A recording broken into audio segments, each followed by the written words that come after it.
Good, good. How is ESG? Nice, getting interesting now. Okay. So, can somebody speak about what all you have learned so far in general? Not really elaborating a lot, in general, with the objective of joining this course. What all you have learned? Anybody?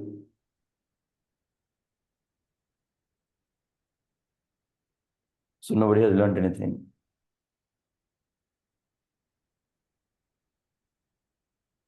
Hello? None?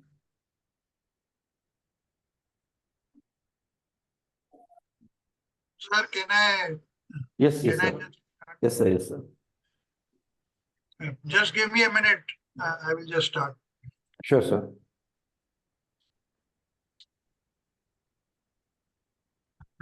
So, sir, we have actually learned what are principal statement and policies. Uh, we understood what UNGC is. What are in 2000? What was their objective of sustainability?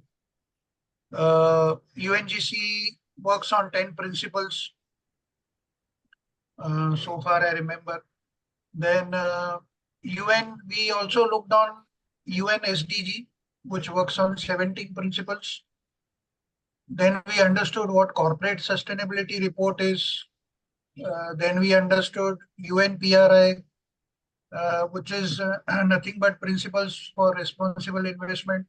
It works on 6 principles. Then we looked at UNGP, which is the guiding principles on business and human rights. I think, if I remember correctly, it works on 6 principles. Then we also started looking at some of the sustainability reports. How are they prepared? What are the contents of those reports? Then along with it, whatever organizations are submitting or preparing sustainability reports, are they the member of UNGC? Are they the members of PRI? Then we looked at global reporting initiatives. We also downloaded some of the GRI reports to understand what it contains. We also looked at what GRI is. It's an independent international organization issued by Global Sustainability Standards Board in 1997. It basically reports the non-financial data of organization. We looked at the reporting process and what are the benefits of GRI. It had actually 2 topics, universal standards and topic specific standards. The universal standards has 3 parameters, foundation, general disclosures and management approach. Whereas topic specific standards, it covers economic, environmental and social aspects. Then we looked at Sustainability Accounting Standards Board, SASB. It takes care of environment, leadership and governance, social capital, human capital. Covering, if we look at environment, it covers GHG emission, quality of air. Then if we take into consideration leadership and governance, it covers business ethics, competitive behavior, how are we competing, are we following fair practices. If we look at social capital, it covers human rights, child labor, everything. Then business model and innovations. What are the innovations that we are doing in the organization? What are the material sourcing we are doing? How efficiently we are sourcing our materials so as to reduce carbon emissions. Then we also looked at integrated reporting. It covers 6 parameters: financial capital, manufactured capital, intellectual capital, human capital, natural capital, social and relationship capital. Uh, we also looked at the guiding principles of integrated reporting. Uh, it has 7 guiding principles: strategic focus and future orientation, connectivity of information, materiality, consciousness, reliability, consistency, and stakeholder relationships. Yes. So far, I remember. Then uh, uh, of late, we covered one more topic last week. Um, Emissions, as far as the uh, we were looking at emissions where we are directly responsible and indirectly responsible. The terminology was, if we till the point, for example, uh, uh, we manufacture a mobile phone and we are getting those phones to our warehouse. Till warehouse, it is uh, upward movements, and the time when it leaves our warehouse, and if the trucks are belonging to the third party, then it is the downward movement. Yes, that's what I remember so far. Thank you. Thank you, sir. That is indeed the overall subject that you have covered so far as part of batch 10. But somebody who is from other batches, I can see Nagarjuna and then Naveen, Rakesh Solanki, Nitesh. So a few of them who can, I mean, if somebody would want to speak, since you have already completed, I mean, kind of, you are done with your training. Yes, sir. Anybody? Yes. Thank you, Nitesh. Yes, good morning, all. So the course module's objective is that we will be able to implement, strategize, and practice ESG in an organization. So it briefly contains, in the PACE phase, it briefly contains about the standards and frameworks which are there in ESG disclosure, which helps in a structured disclosure. So as sir was speaking, he told about the UNGC, UNSDGs, UNGP, IR, GRI, SASB, and TCFD and CDP also holds a great place when it comes to environmental disclosure and climate change, especially climate change. So these are the topics which are covered in phase 1, and mainly we'll be also looking at the what to say, like what are the myths on ESG, how is the ESG growth, how is the industry, what is the industry meant to do, and what is the difference between sustainability and ESG, how ESG comes under an umbrella called sustainability. All these things are important key factors that we learn in phase 1. When it comes to phase 2, we are going to learn about in phase 1, the other thing that is most important is that we learn about ESG phrases. So by understanding all these ESG phrases, we'll be able to read the sustainability report and understand what is there. So that is the importance of this ESG phrases. So we learned about them, and then in the phase 2, we'll be learning mainly on we will get a practical exposure on how to integrate ESG. So mainly we have been given a task so to generate more and more indicators for topics related to ES and G verticals. So this exercise is that we read sustainability reports and understand them, and we also check in what type they have written it, the nomenclature, what are the points that they have covered while writing about the topic, and then we are going to capture the data and put it in the template. That is one of the exercise, and the other thing is that by reading all these sustainability reports and previously on the standards and frameworks, those disclosure standards files. So by reading them, we'll be able to generate more and more indicators for each topic. This exercise is going to help us in a way, in such a way that this template will be an handbook for us. This will be in layman word we can say this will be like Bhagavad Gita or Bible for us. For example, now if you want to integrate about emission or want to talk about emission in ESG, you can just look the template and talk on what topics that you can talk and what and on what things that you can report and on what topics that you can disclose on under emissions. So that is the uh, practical importance of the template. So this is what we learn in phase two, and the last part of the phase two's introductory also will be given in the phase one. That is the comparative analysis, benchmarking, and the trend analysis, gap analysis. All these things will be also determined by using the template. So if you want to compare two companies, you can do with the template. If you want to see benchmarking, whether they have done good based on the baseline year. So all those things that can be done. If you want to analyze gap analysis, it is easily done because you can see on what parameters they are lacking. So these are the things that we learn in the phase two.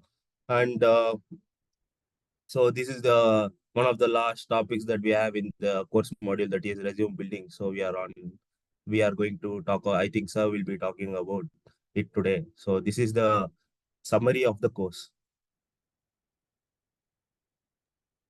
Thank you, Nitesh. Thank you. Anybody else? One last discussion. Anybody? Naveen, Rakesh, Nagarjuna, Saskumar sir. None? Maybe I can very small words. Yeah, sure. Yeah, I think the ESG refers to a set of criteria that investors, organization, state market, it will evaluate the company impact and sustainability. It will give a brief idea that how much the company can be launched. Naveen, if you don't mind, there is a little bit background noise. If you can reduce that. Then I will go for mute. Okay, na? I'm in a plant. So Oh, okay.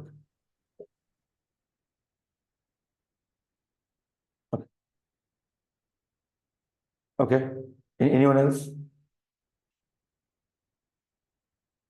Nagarjuna, Spanaka. Just to reiterate on what you have learned so far as per the course module. So there's an objective why I'm asking this.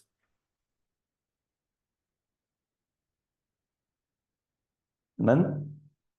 Okay. So as Vikas sir and Nitesh mentioned, this is something which we learned. Coming to Vikas sir is just, I understand sir, is just not even, what we have completed the phase one. I understand, but still you have made it very clear in such a way that what all we have learned and how have we learned and how this is going to help us in terms of ESG integration. So these are the factors. These are some factors why we are actually learning ESG in order to integrate these factors in ESG advisory or maybe consultancy, or while we are working for an organization or as part of rating, while we are working for a data company or a rating agency. Yes, I understand this particularly for batch 10 people because we have not even completed the phase one. Otherwise, rest of the people can, rest of the participants can definitely understand what all we are speaking. And as part of the today's session, the core agenda is to understand about how we can build our resume. If at all we are trying to apply for jobs, if the objective is to work as a consultant with our own consultancy, probably as an individual, as a freelancer, still we may think that okay, this is not very important. But yet, in order to prove ourselves as a professional that yes, we can do it, we can develop it, definitely the kind of profile, rather I would say resume building, probably we can say profile building, So profile will definitely be something, something will come handy. That definitely I can tell you. So the question now is, we have learned something, and we have been working in different domains. Somebody is having zero experience, somebody is having 2 years of experience, somebody is having 10 years of experience, 15, 20 years of experience. So then, when it comes to the scenario of 0, 2 years of experience individuals, the resume build, the resume building from the perspective of ESG may not be a very big thing. So probably since they're freshers, even organizations may not expect a lot of things from them. Yet, if they can structure it in a little good format, still that works for them. But what if you are having 10 years of experience and your profile does not speak about ESG? And now you know what is ESG and how you can integrate it. How we can let the audience know, let the HRs, let the interviewers, let the companies know that yes, I am capable of implementing it or advising or working for ESG. I did not mean that it is not important for freshers or somebody who's having 1 or 2 years of experience, but it may not be that serious for the in comparison with the individuals who are having 10, 15 years of experience. So if somebody is coming with 10 or 15 years of experience, definitely as an employer, somebody will be expecting that you'll be delivering the job from day one. It is not that the employer will be providing you some training for 2 weeks, 3 weeks, 10 weeks, and then they'll be asking you to do something or expect something. So as we all know, since most of you are experienced, the moment we are having experience means the expectation will also be in the same similar line. So now, how we can tackle that? The point number one, we have got experience. Point number two, we have learned ESG subject. Point number three, we have to prove ourselves that yes, I am capable of doing it in front of employers or recruiters. So what do you think is the right way?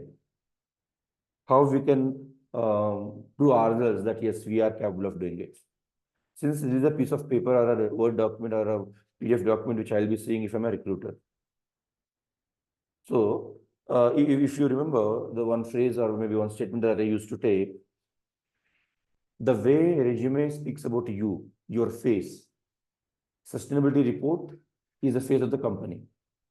And we all understand how important sustainability report is when it is published, how it is going to bring business to the company, how it is going to create an impact in the market about their brand value, their sustainable performance, few other topics. So by looking at sustainability report, a lot of things are happening. In even customers are deciding is to buy the products or services from better sustainable organizations, or even investors are now deciding by looking at your sustainability reports if to invest in your company or not. Governments are deciding if you are actually performing in line with the national or maybe local requirements or not. So as sustainability report, as a document sustainability report, if that is the face of the company, in a very similar way, your resume shall also speak in line that yes, this person will be able to do this. This person is capable of handling this topic. And that is the core objective of our resume, and we all know that. I'm not speaking about something new.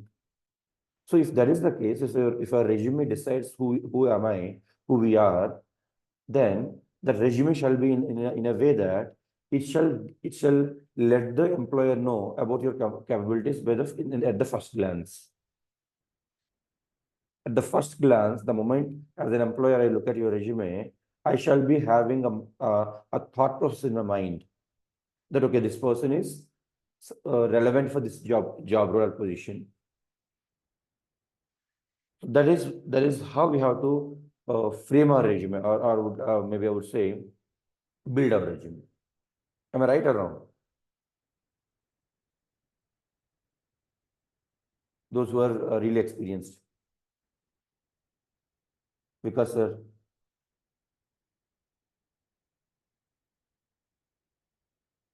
Hello? Okay. Everybody is on mute. So, resuming the topic, the preparation of resume is such that it shall give the output to the employer in terms of employer's requirement. By looking at the resume, oh, yes, this profile can give me the desired output of the company. The output of the Sorry, company. sir, am I audible? Yes, yes, sir. Yes, sir. Now you're Sorry, audible. I was just talking on mute, I think. Oh, Sorry. okay. Now you're audible, sir.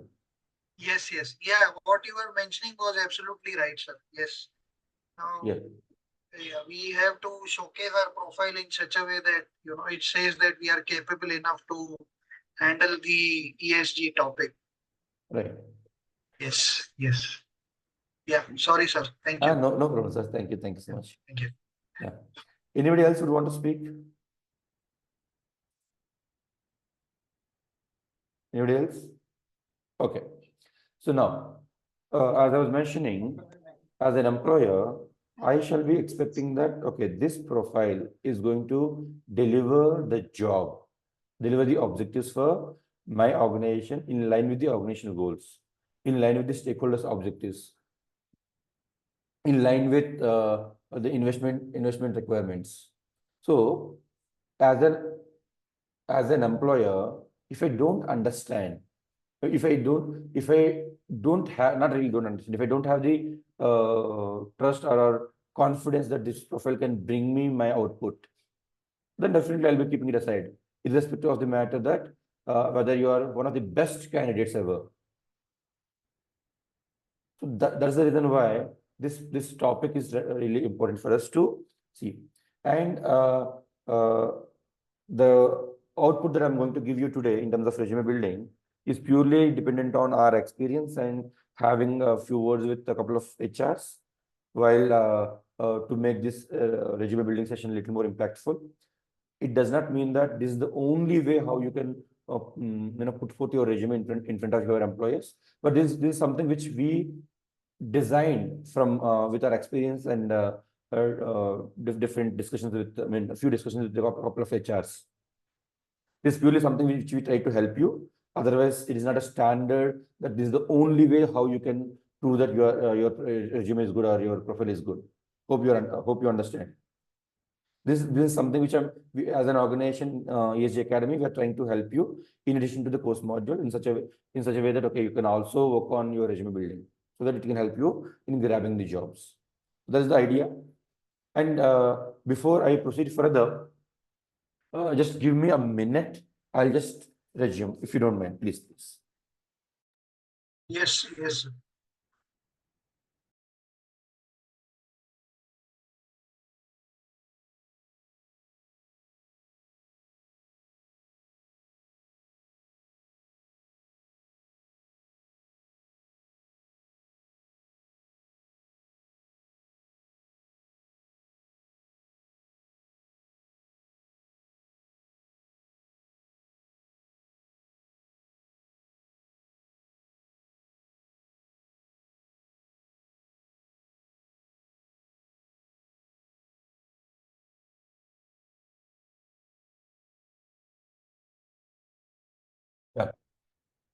Yeah, I'm sorry.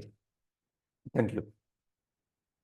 So, as I was mentioning, no, sorry for the interruption, guys. I'm really sorry. It was a little urgent.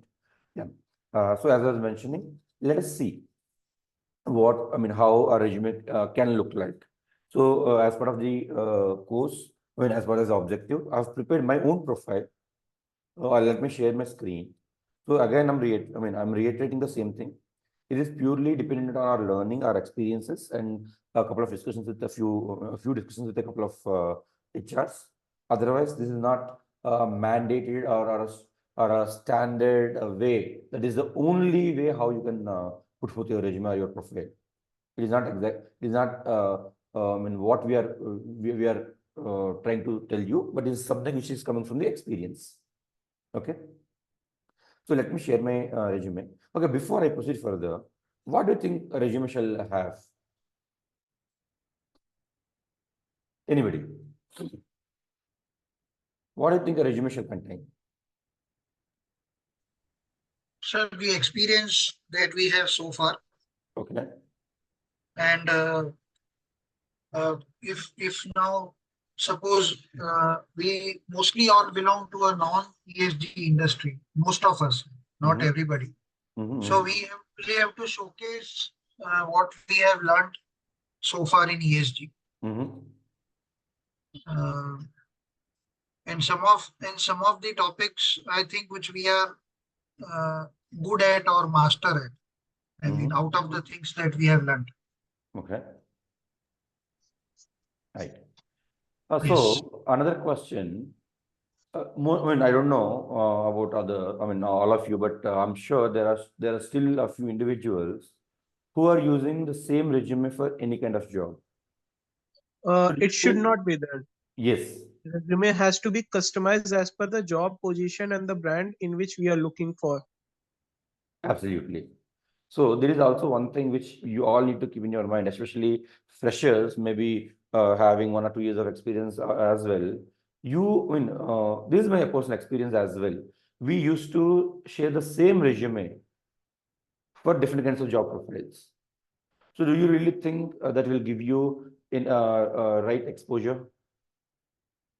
Even if you're a fresher, even if you don't have much to disclose in the resume, still your wordings, your statements shall not be the same for each job that you're applying.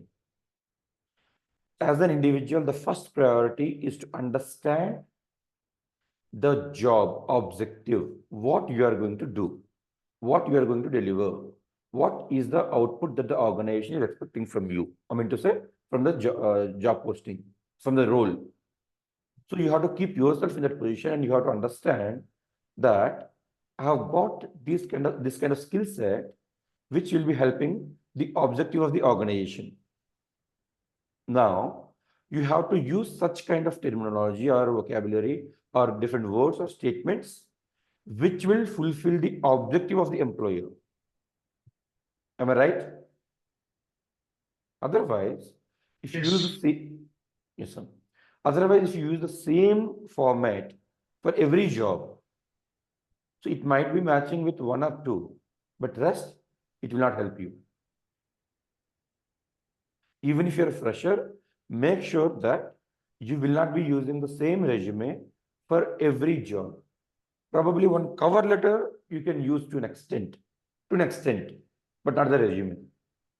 Why I'm saying cover letter to an extent? Because cover letter does not define all the parameters that you are capable of doing. It gives you or it shows you the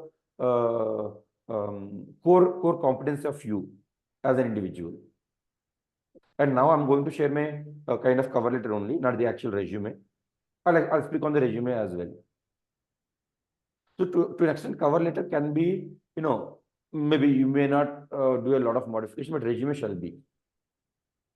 And the objective part when it comes to resume. So how many of you think that is very important, or it is not going to have a lot of importance? Or it is just there for the sake of having it? Usually, if you look at resumes, after your name and number, etc., you speak about objective. What is it? Generally, not every resume, but generally, majority of the resume have this. Yeah. So, what is the career objective, sir? Yes. What is the importance of it? That is the point that I'm trying to understand. Is it really I mean, important? yes, it is very important because it reflects if you are applying to a particular organization, whether your objectives and company objectives are matching. Absolutely. Yes. So the discussion that we are having now, I mean, in the last couple of minutes, maybe 5 minutes, about sharing different resume with different job providers. This is the core thought process behind it. So your objective shall speak in line with the goals or objectives of the organization. And generally, we think it's not going to. It is a common statement. Usually, we don't change that. Uh, as an individual, I'm so and so, so and so, and I'll align my objectives with the objectives of organization, and I would want to grow with the organization growth. A common statement. So, common statement, you are one among thousand. This is the common statement which is used by a lot of people, thousands of individuals, in fact, lakhs of individuals. And the objective is not meant for using this common statement. You have to clearly describe who you are, what you are capable of, and why you are choosing this particular job, and how you are going to benefit the organization. You have to summarize it, probably 3-4 statements, maybe to say lines, maybe 5 lines. And at the same time, we shall not have one page paragraph with respect to objective. It shall be short and sweet. Okay, that is the importance of objective. And then I had one question in mind, but then I forgot. Okay, so when I remember, I'll just let you know. Otherwise, let me share my screen for now, and then we will continue it. So, the moment you are looking at my profile, what is that you are understanding?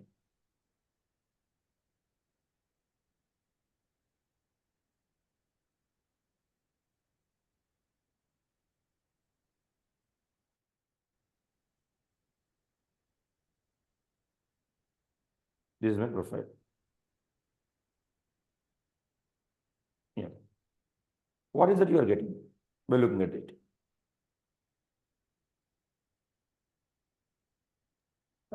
It clearly talks about you. What are you capable of? How you can help the organization? I mean, in what parameters or what aspects? I mean, it talks about everything. Your experience can help the organization, and it's also talking about what is your experience so far, with what all organizations have you worked, in what all positions, tenure, what are your expertise, and what have you done so far. You might be multi-talented. Yeah, you might be a multi-skilled individual. Let's say you're multi-skilled in ESG plus marketing or ESG plus finance. In that case, if there is an opening in ESG, in finance, or in marketing, for the ESG domain, this kind of detailing will help the prospective employer decide that, okay, this particular individual with this kind of skill set is going to fit in this particular slot in my organization. Absolutely. Yes. Others? Hello? Anybody else? See, it's not a resume, please understand that. It's a kind of cover page. Yes, more of that. So the point that I'm trying to make here is that if somebody looks at this, the primary understanding that the person will be having is that, okay, this person is coming from ESG background. Yes. And what all he or she can do, capable of doing consultant advisory, product designing and development, sustainability assessment. I mean, these are my capabilities, what all I can do.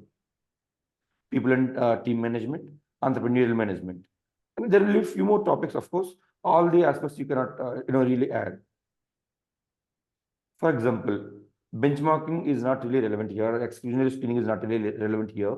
Probably your other certification maybe. For example, let's say you are very good at carbon management, but you're not as good as the topic exclusionary screening. You're damn good at exclusionary screening, but you're good at carbon accounting. But if your profile, I mean, if the job role is expecting something from the carbon management perspective, then having exclusionary screening is not going to help you a lot. I got my point. You may take that off. Probably in your resume, you can speak on that, or maybe while you are writing an email, or if there are any comments, you can speak about the topic in that space. But replacing exclusionary screening with carbon management or carbon accounting skill set that you have got is going to fetch you a job, because organization is not looking for exclusionary screening professionals. They are looking for somebody who is having ESG understanding with detailing of carbon accounting. Then don't you think the word carbon accounting has to be highlighted? Hello? True, sir. So these are the basic points we all need to understand. See, I don't mean that none of you have, none of you know this. That is not my point. It's just a reiteration, probably you can say, a recap. So your first page shall always let the employer know that, okay, this person is capable of delivering the job as per my requirements, my objectives. So for that, this is the kind of page that we need to have. Now, how can we have it? No, how can we build a resume? Same thing. Probably the first two sections will remain same. Your objective and your expertise exposure. If you ask me, I prefer to have this on my resume on the first page. And then I speak about my work experience, where I'll speak about detailed points or detailed experience that I've got. It can be 2, 3, 4, 5 page resume. But make sure that the same point shall not be having importance in this other part. I mean to say the repetitiveness. You shall not repeat the same objective twice or thrice within the same job role. It shall be specific. And second feedback that I got from a couple of discussions is that let us try to have bullet points rather paragraphs. Correct. Because no HR is having enough time to read through the entire resume and will be sorting you out. Try to put forth your experience in bullet points only. Try not to use longer statements, even under bullet points.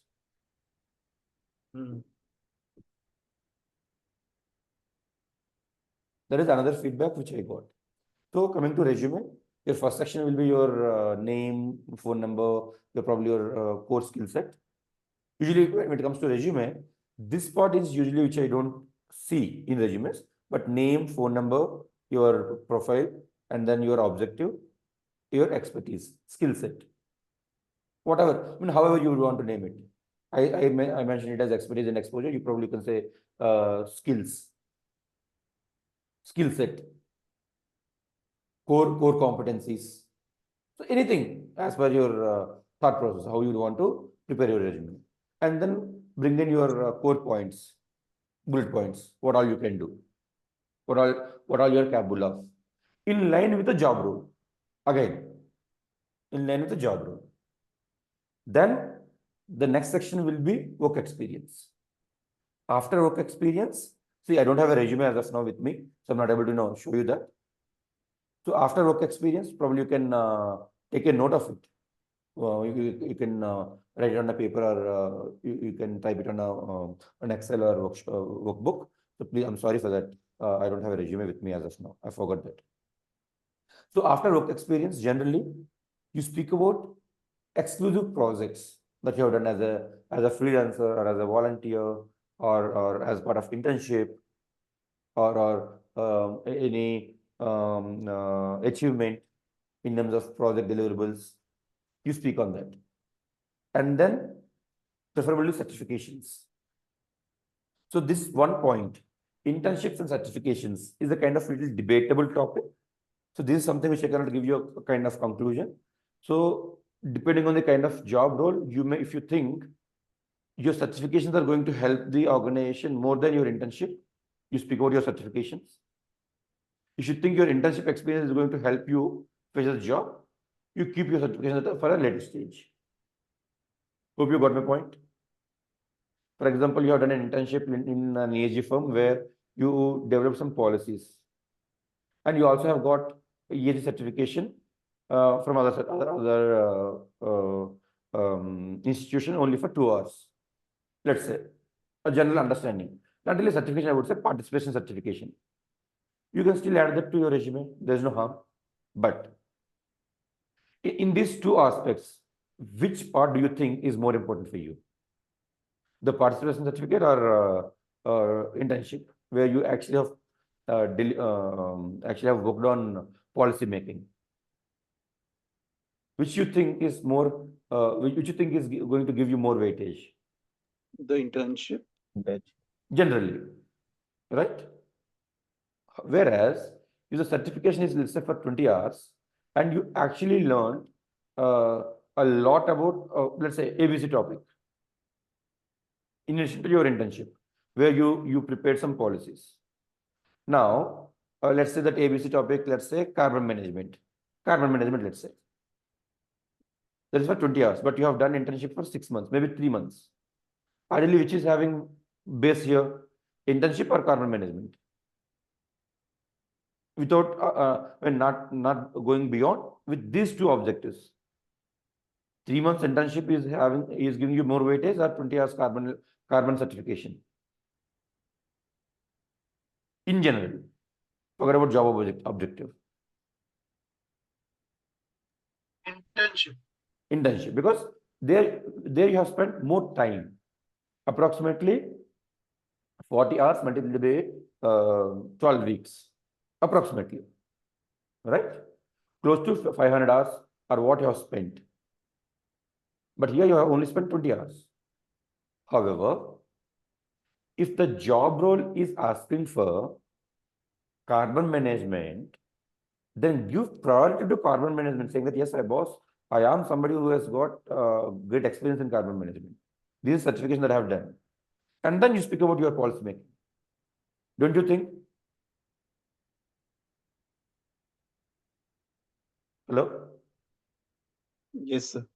Though you have got more experience in policy making, still the certification from carbon management will fetch you the job. Generally, the kind of thought process I'm speaking about, if somebody is looking at a profile. So it's very simple, very simple.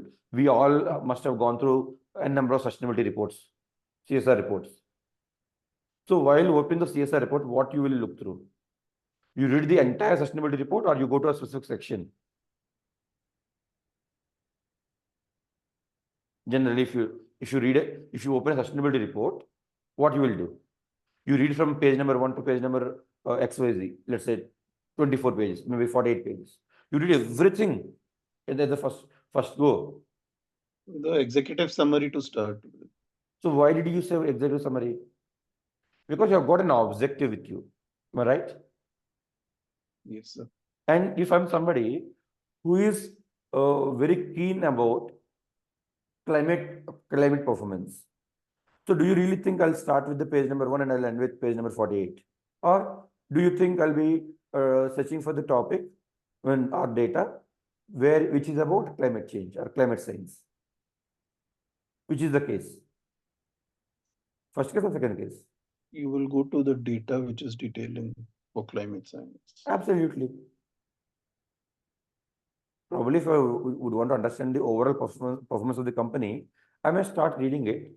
But still, but if my objective is something different, I'll try to go to the section by having the general understanding, maybe in 5 to 10 minutes time.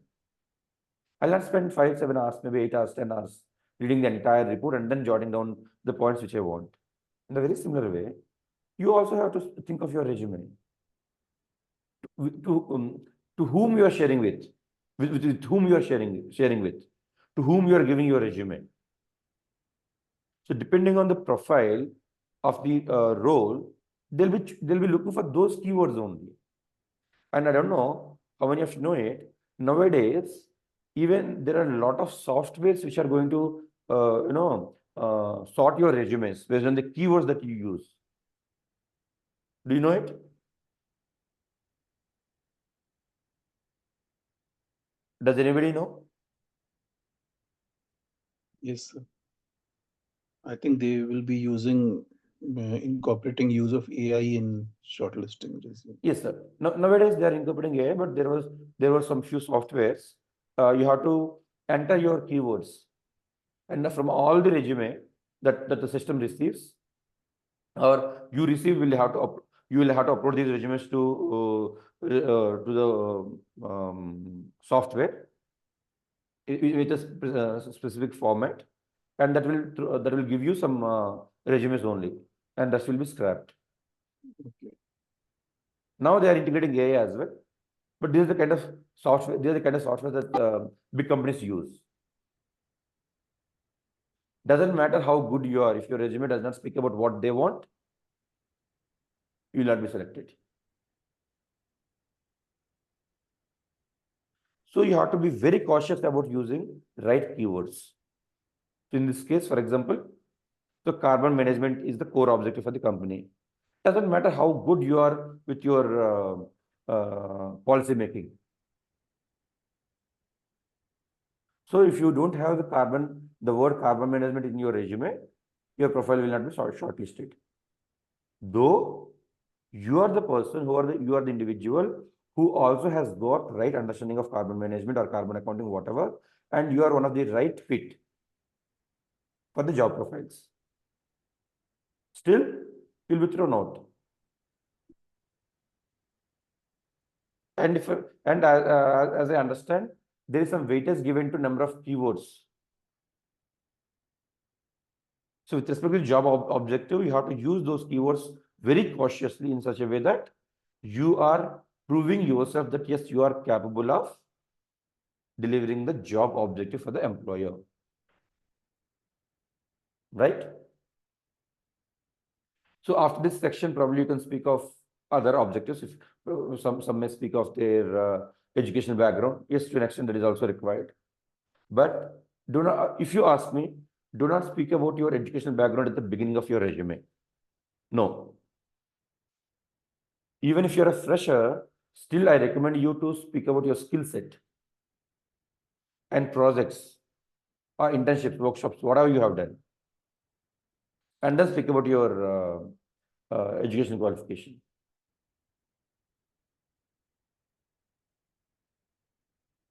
This is my personal choice. Again, I'm telling you from my experiences. And then if you are left with something, generally a few people speak about their personal objectives. I'm a team player, blah, blah, blah, hobbies, personality development skill sets, something like that. That is up to you, how you'd want to take it. So this is the structure of resume. Now, the crucial topic comes into picture. The crucial topics. You are somebody who is having 10 years of experience or 2 years of experience or a fresher or 20 years of experience. There is a high possibility that you might not know that you are actually working for ESG space directly or indirectly, or you are not directly, you are not having that kind of background in the past. However, now you have learned this course module, which is from ESG Academy. Now you are capable of giving at least 60 to 80% of the quality as we promise, provided you actually practice the way we ask you to practice. Right? Now, in the entire course module, we speak directly with the language of ESG, but in your career spanning 15 years, 10 years, 20 years, you never have used the concept of ESG. Then how you can integrate this ESG skill set to your resume? Don't you think this is one of the very crucial requirements for each of us to learn?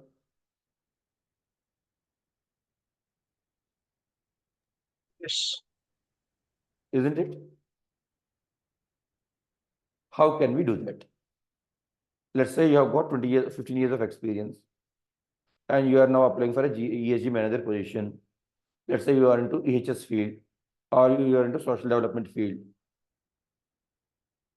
Now, your entire experience speaks about social development.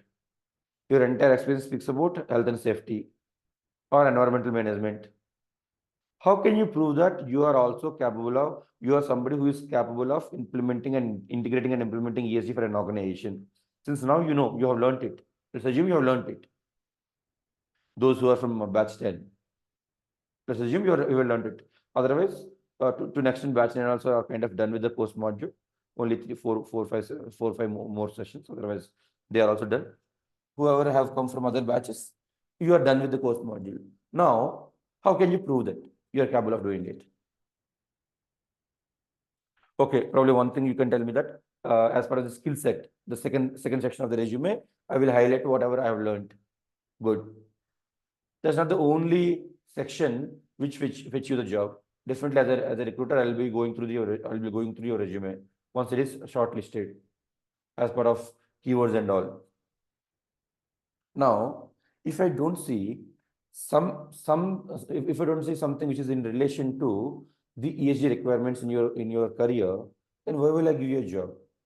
You said you are capable of doing ESG integration, ESG research, ESG business development, let's say ESG policy making. You have mentioned in your as part of your skill set. And I scrolled down with your resume. I saw that you are having experience only with health and safety from the last 10 years. And before that 10 years, you are into environmental management system. And I see nothing about ESG. Then do you think you'll be called for the interview? Hello? Do you think you'll No, be called it for will the not interview? be possible. No. Then what you shall do? You shall understand about the work that you have done in your entire career. So, if you really understand the concept of ESG, whatever you would have done in your entire career, there must be few pointers or few areas which you can align your work with ESG objectives. Few areas, few pointers, or few sections of your entire career where you must have done something with respect to ESG. And second thing, you must have involved yourself in either implementing or supporting this kind of job objective. 95% of the cases, it is a practical possibility. Am I right or wrong?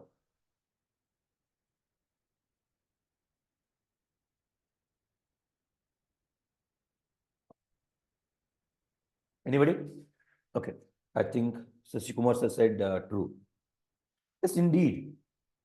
For example, you are HR. You know nothing about ESG. Let's assume. You know nothing about ESG. Right? So how can you relate? You can say that as an HR, I take care of employees, human resources. I prepare policies, I approve policies, depending on your experience, of course.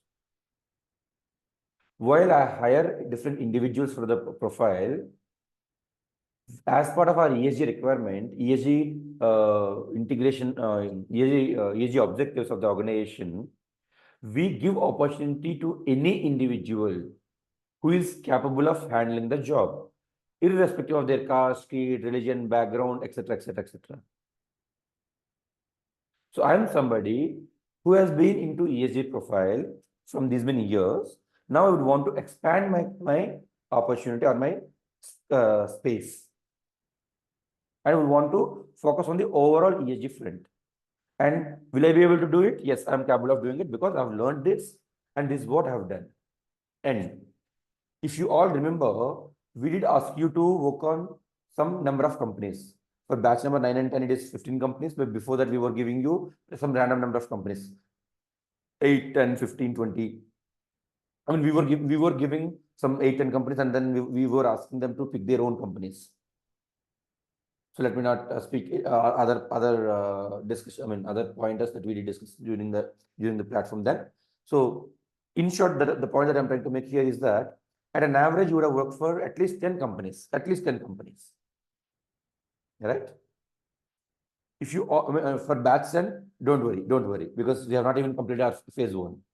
So when it comes to phase 2, you'll understand what I mean, what I'm saying now. Yeah, you would have completed at least 10 companies.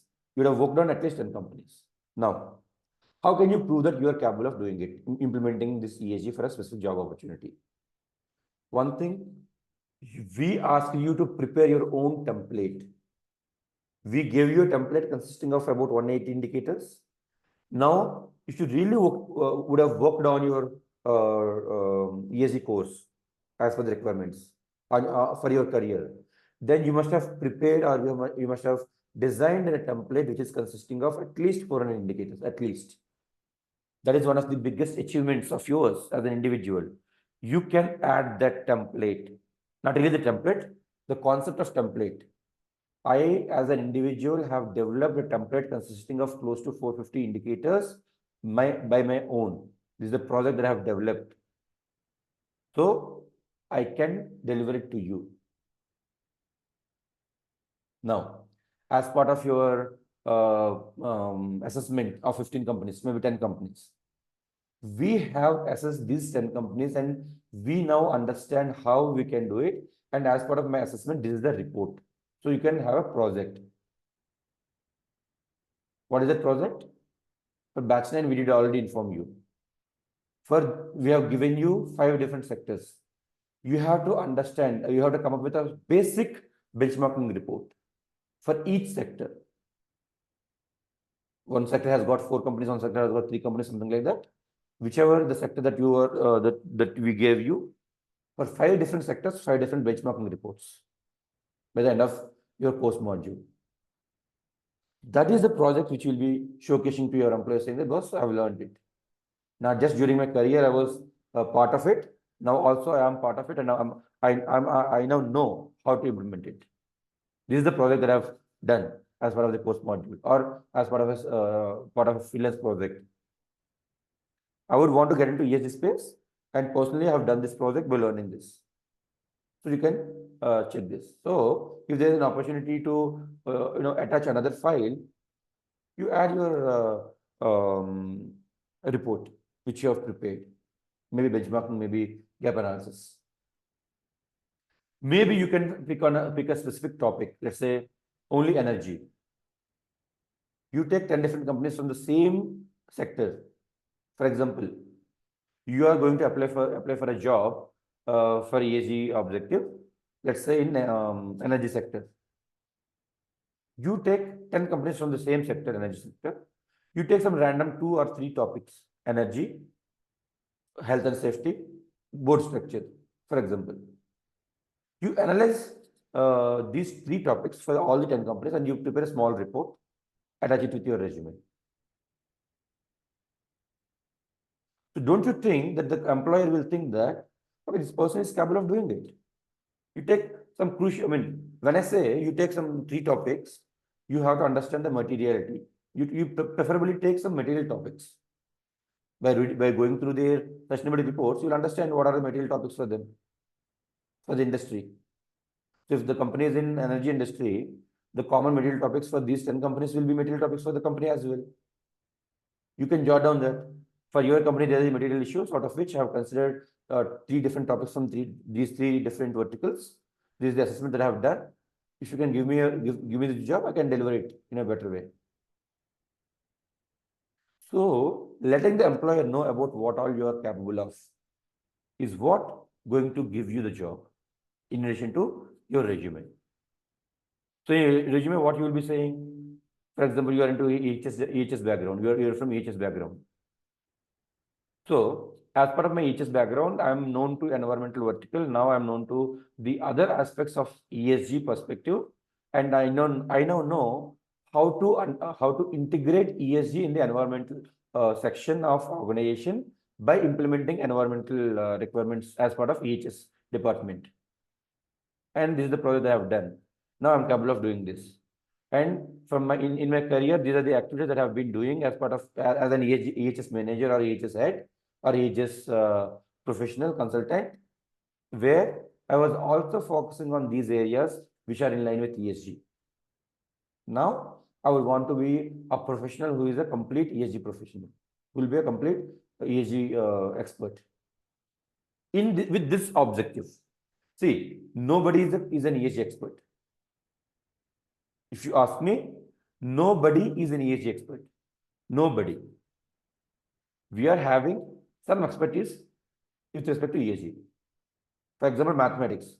Can you give me one individual who is a mathematics expert? If you ask me, no, I cannot see.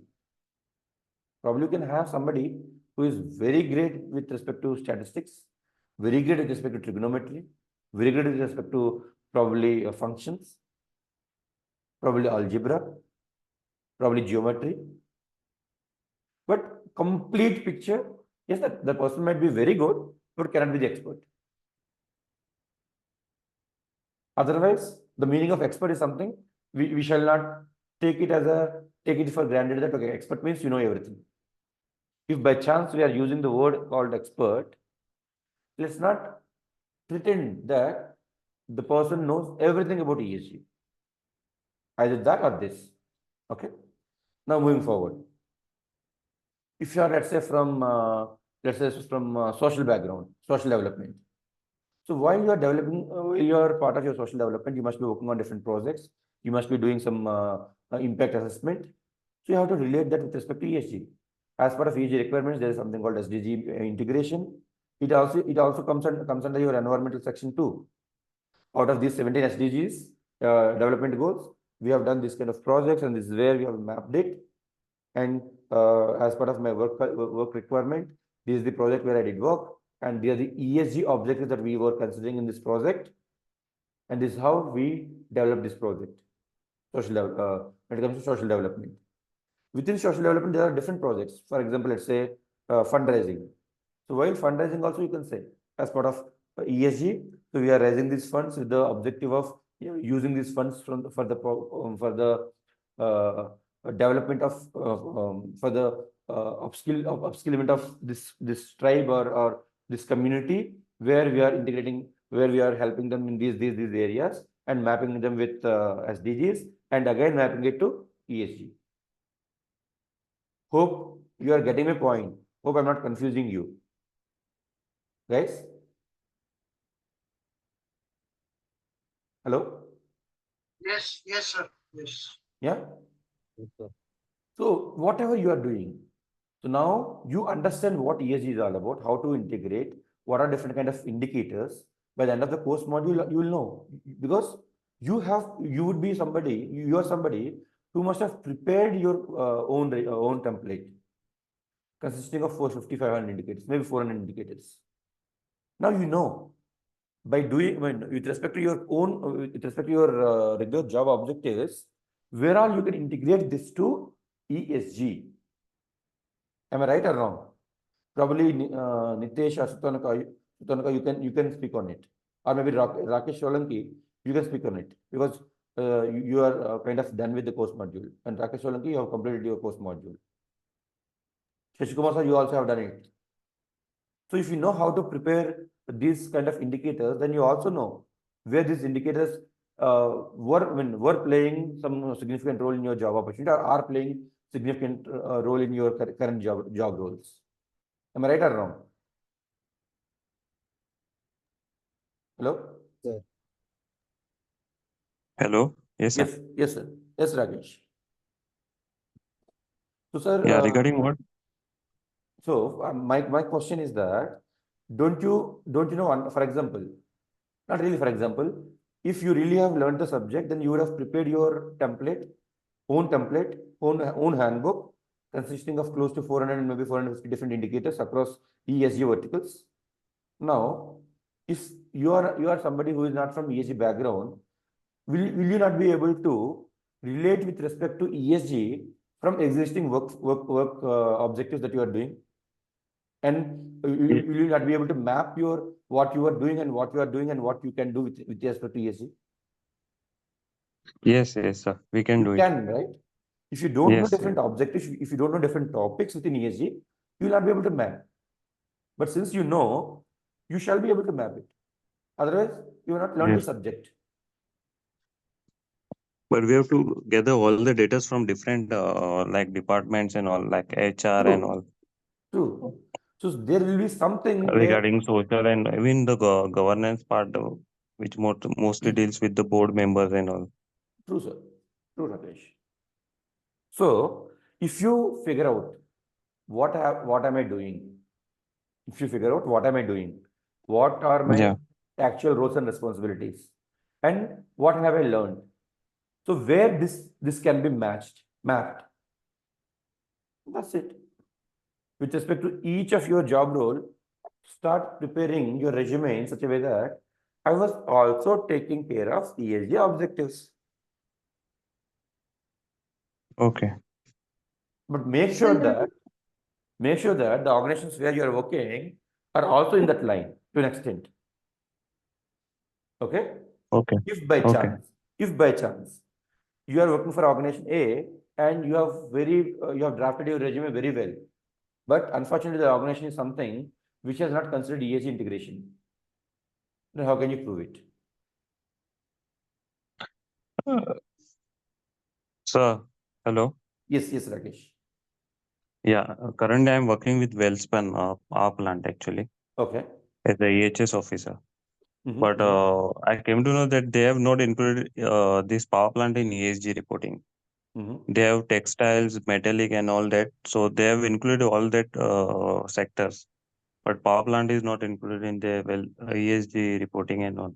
Okay. Because it also depends on the owner whether they want to take, because they sets the boundary in Yes, ESG. absolutely. True. So now, so as per my previous statement, so whatever you are doing with respect to your job roles, so you can map it and you can simply say that, okay, I have done this job in ESG space. What if Yeah. the organization itself is not into ESG? How can you prove that you have done it? Otherwise, it is a mismatch. You're Yeah, bluffing. by the environment part, I can show it as a ESG part. Yes. So, though Or, sir, organization, yes, I please. just wanted to ask you something. Yes, please. Taking forward what the example you just gave, that I mean, as an individual, you might have a lot of interest in ESG, and your current job is somewhat linked to the environment. Either you are in a EHS role or health, whatever, any such role, carbon management, carbon accounting role. Mhm. The focus of the organization is not on ESG. In that case, you can always say that although now it is not into ESG, but the management internally has taken note. They formed a committee for drafting a suitable policy so that it Mhm. is in sync with not just the objectives of the organization, but also Mhm. the daily working. And Right. you were part of, as Okay. in, if I'm putting my resume, I will say I was part of that Absolutely, sir. policy making this as to what we need to do into ESG. Absolutely, sir. Perfect. Perfect, sir. Okay. Perfect. And here, let me give you one example. So I'm being very honest with you all. I didn't really know that I was working for ESG. When I was working for a company called Leafball Products Private Limited, I didn't really know that I was part of ESG. I mean, that is the job function that I was handling is exactly in line with ESG. Okay. So what I was doing, I was held responsible for the operations of biodegradable products. And then I was also part of the team which develops the product with respect to a concept called making a paper leaf plate by not using plastic or chemical adhesive. So ideally, if I have to manufacture a paper plate which can be a buffet plate, so I cannot, if it is a plain paper, I mean, plain leaf, I cannot hold it. If I join, let's say, cardboard at the bottom and a leaf on the top, then there has to be a concept of gluing. So for gluing, what we usually do, there is a dyeing process where a thin layer of plastic is being used.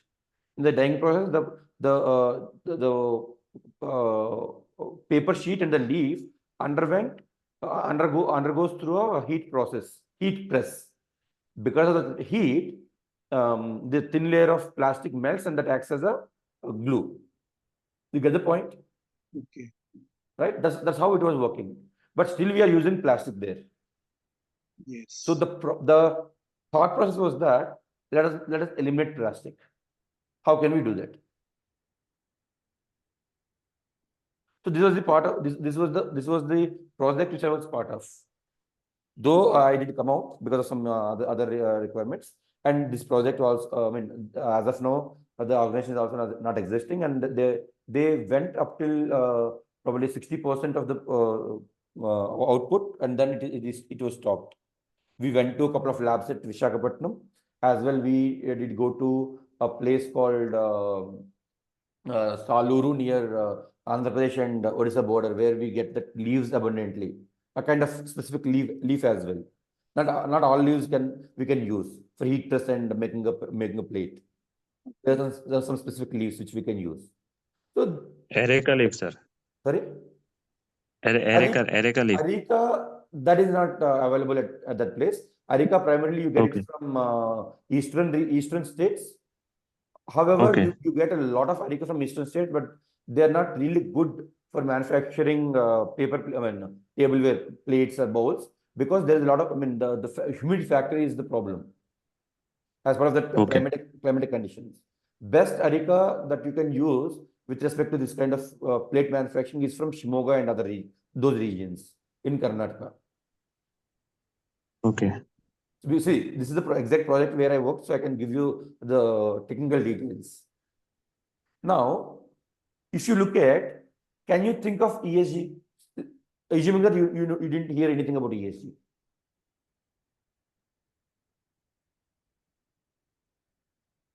So even I was not knowing it.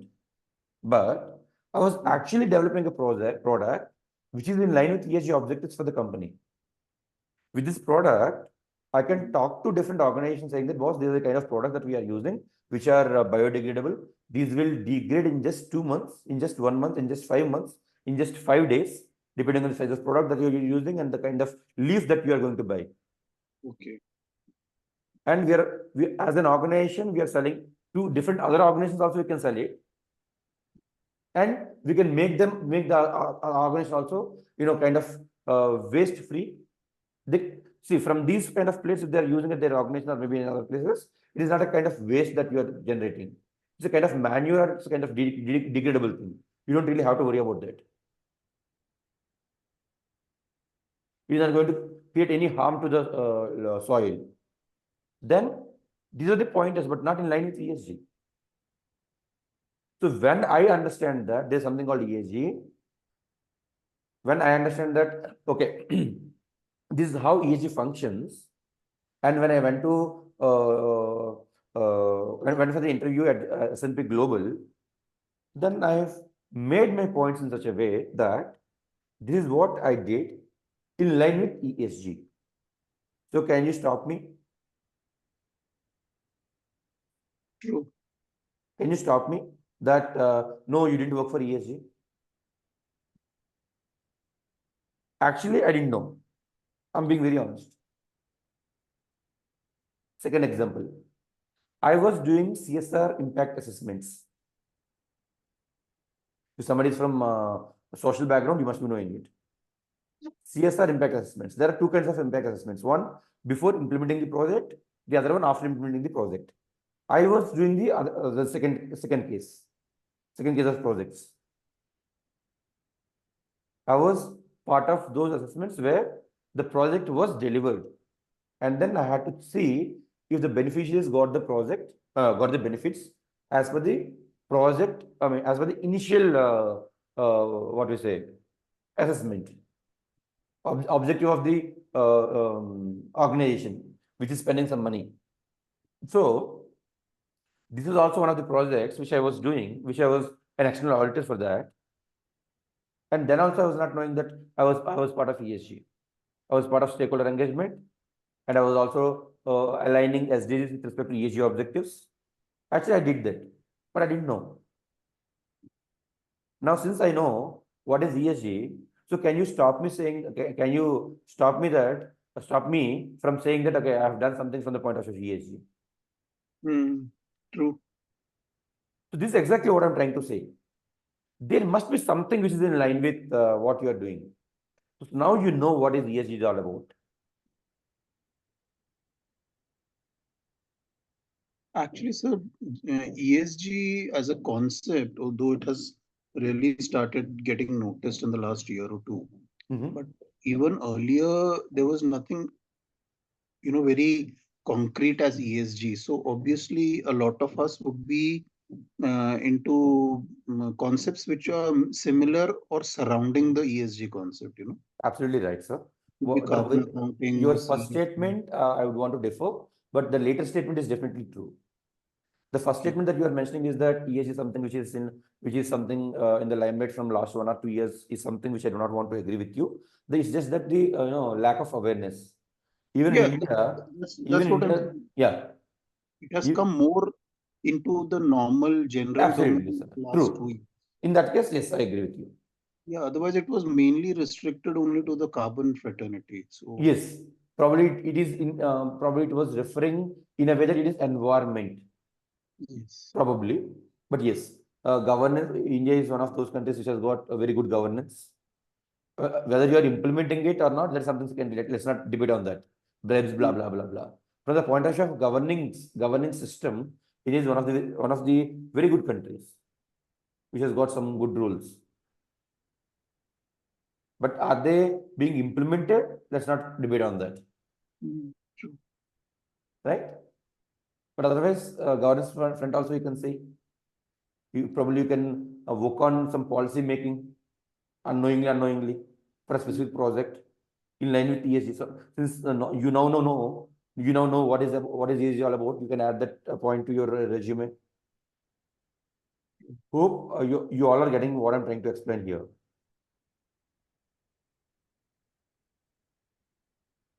And by chance, if you're a fresher, even you don't really have to worry. You just can have a detailed description of what you have learned and what you're capable of, and the project. You don't really have to worry about mapping things. Otherwise, if you have got 1 year of experience, still you can map it. You shall map it, not you can.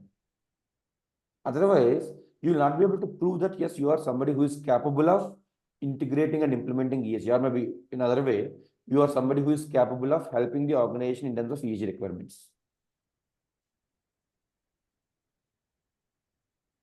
You get that?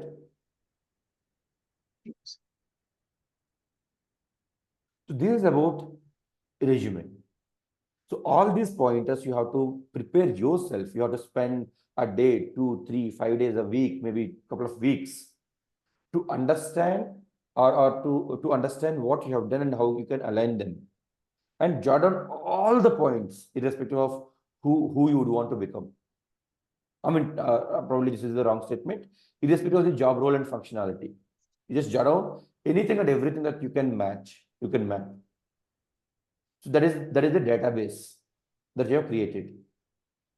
Now, there is a job opportunity coming in your way. You are now applying for the job. Bring in those core topics from this database and keep that in your resume. The first point that we learned. One single resume cannot work for you. You have to prepare your resume as per the requirement of different job profiles. Profile A, bring in those relevant points from your database that you have prepared by understanding what all you have done in your entire career spanning 5, 10, 20, 20, 25, 30 years. From there, you just bring in those key topics which are going to help the organization if they hire you. Profile number 2, bring in those key topics. Profile number 3, bring in those key topics. This is how you have to build your resume every time you apply for a job. Every time you apply for a job.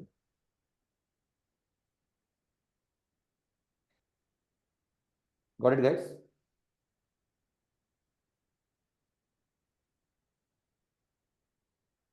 Hello? Yes, sir. Yeah. So hope you have got some clarity in terms of how you shall make your resume or build your resume. The priority shall be that you shall showcase your skill set, your objective in line with the organization, the job objective, your skill set in line with job objective, your experience in line with job objective, your certifications or internships in line with your job objective, your projects in line with your job objective, your education in line with your job objective. Can I say that? Probably no. But till that stage, yes, you can. And you shall. Every time your resume shall be different. If that is for different job profiles. Okay.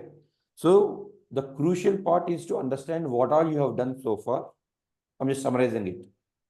The crucial part of the entire learning is that what all you have done so far as part of your job roles and responsibilities.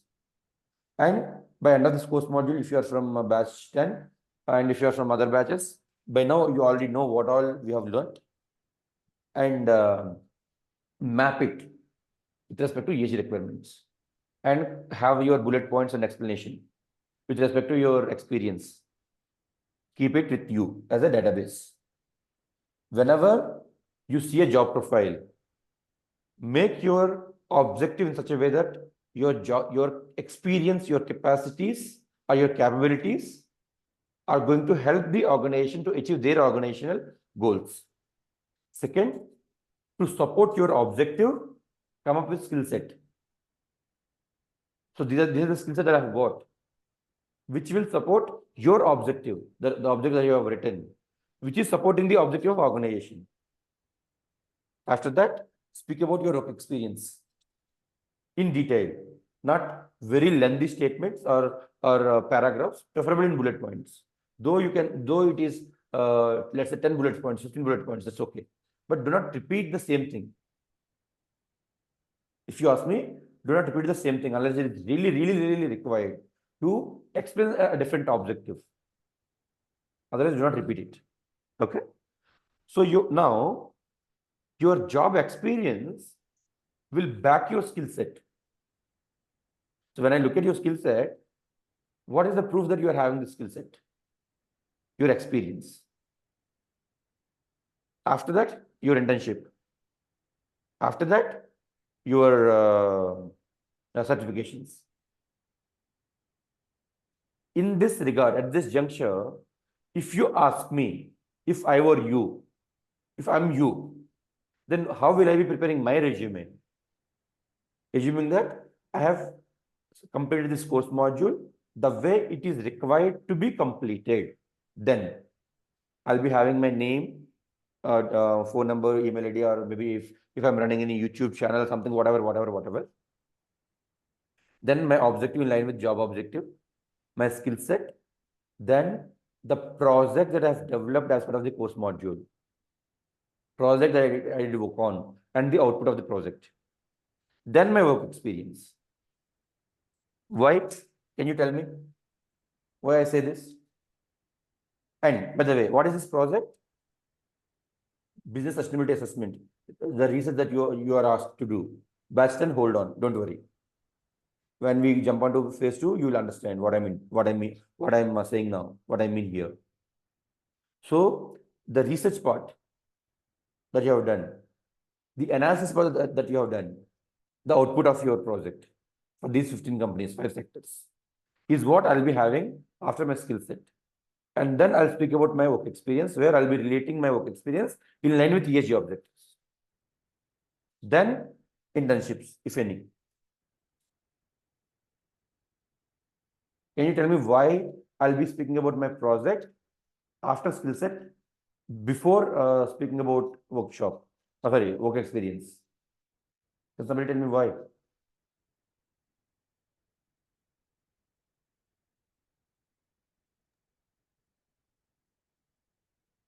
Because there is exactly what the organization is looking from you.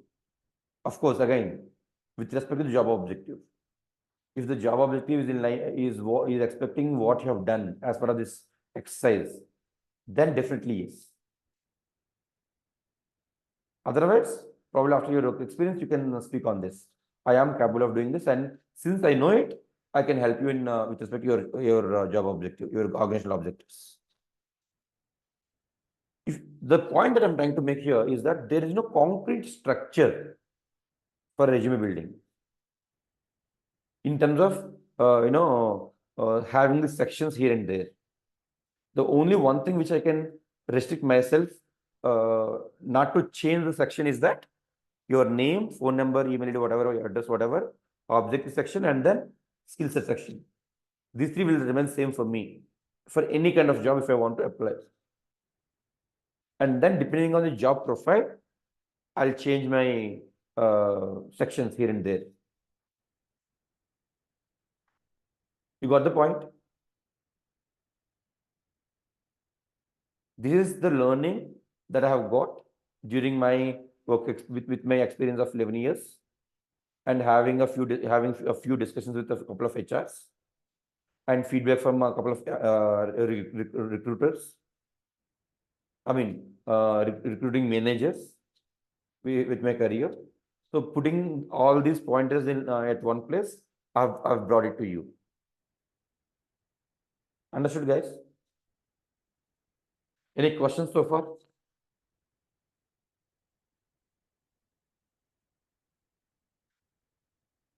Anybody?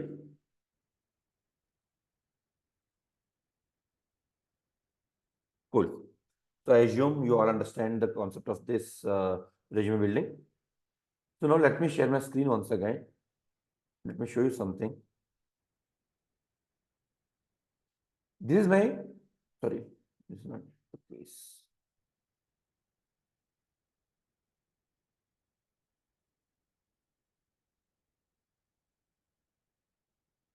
Okay. Give me a minute, I'm sharing my screen again.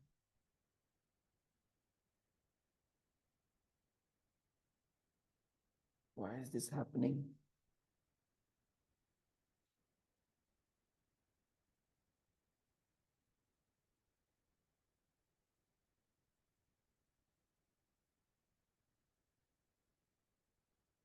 Give me a minute, guys.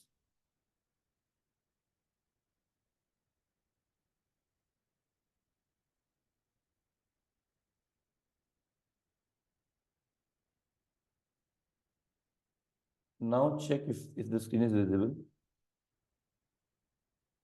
I don't know why it's happening, but somehow screen is not being shared. Is it visible now?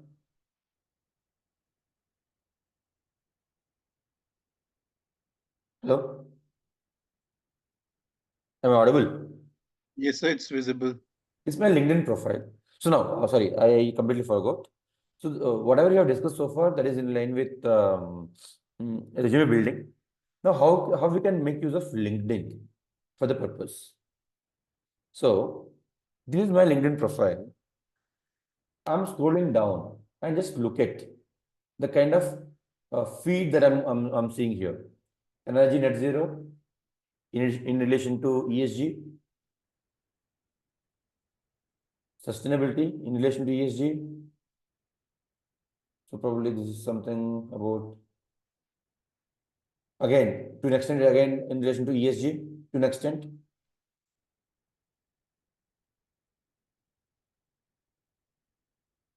So again, ESG, sustainable finance, again, ESG.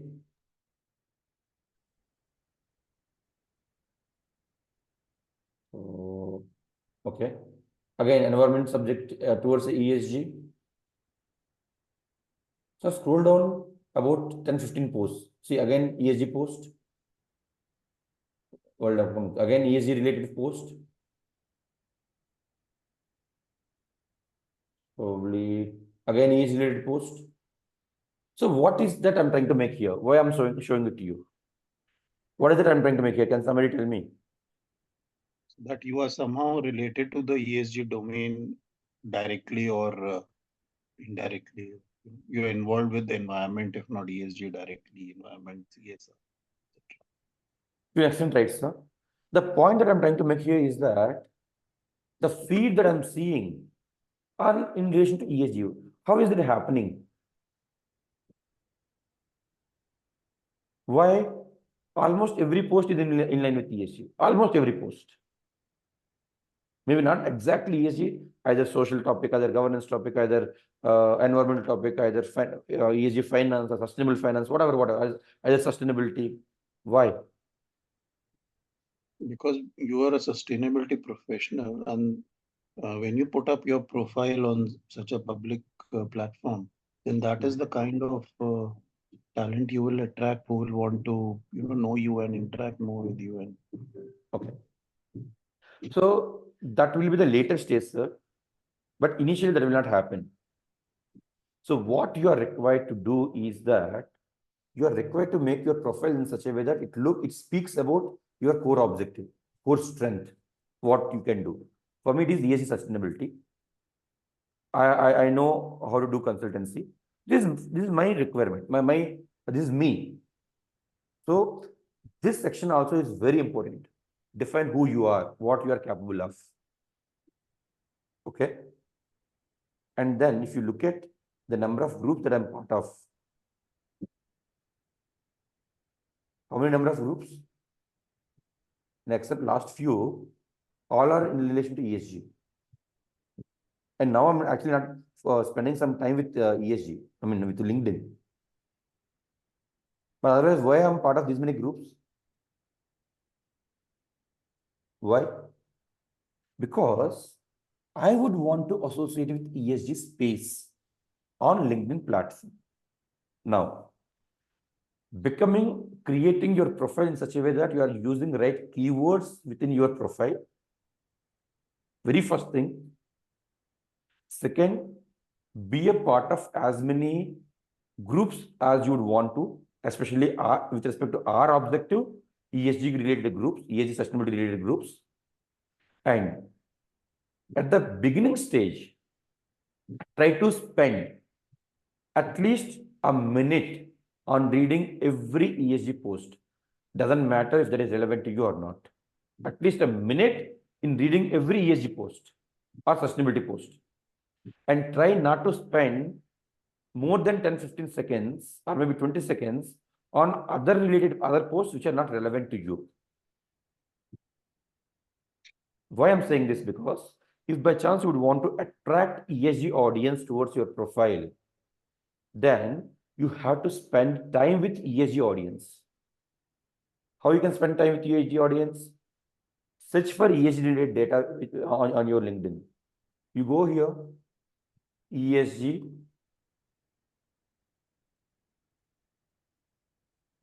So you are seeing people here. Okay. You go to post. You'll see some posts here related to ESG. Am I right or wrong? You can say sustainability.